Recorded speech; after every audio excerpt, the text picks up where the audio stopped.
नमस्कार मंडळी, तुमका सगळ्यांका मराठी नवीन वर्षाच्या हार्दिक हार्दिक शुभेच्छा। गुढीपूजेच्यासाठी माणग्याची काठी तोडून घेतो आणि ती साफ करून घेतलो। आमच्याकडे कोकणात या देवचाफ्याच्या फुलांची माळ करून घातली जाता। ही चाफ्याची माळ, त्याच्यावर आंब्याचो टाळ, कडुनिंबाचो टाळ, साखरेचे गाठी, नवीन साडी, तांब्याचो कलश असा बांधूचा लागता। ह्यो आमच्या मराठी माणसांचो नवीन वर्षाचो पहिलो सण म्हणजे गुढीपाडवो। ह्या आता कलशाची पूजा करून घ्यावी, हळदी कुंकू लावूया, पूजा करूया, आरती ओवाळूया। शेणान सारवलेल्या जमिनीवर पाट ठेवलो जाता, पाटाखाली रांगोळी काढली जाता, पाटावर मूठभर तांदूळ ठेवले जातात आणि त्याच्यावर गुढी उभी केली जाता।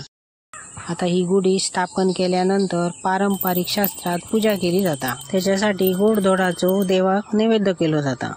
सध्या कोकणात असा आंब्याचो सीझन आणि मी करतले आमरस पुरी। त्यासाठी मी बाजारातून हे पिकलेले बघा मस्तपैकी आंबे घेऊन इलय। आंबो ह्यो फळांचो राजा असा आणि तो सगळ्यांच्या आवडीचो असता।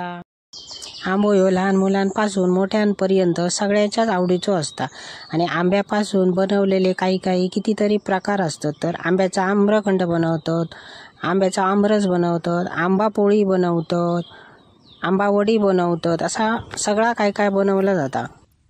आम्रखंड करण्यासाठी आंब्याची घ्यावी साल काढून, पायरी सोडून त्याचे बारीक बारीक फोडी करून घेऊया। आता हे बघा मस्तपैकी आंब्याचे तुकडे करून घेतले।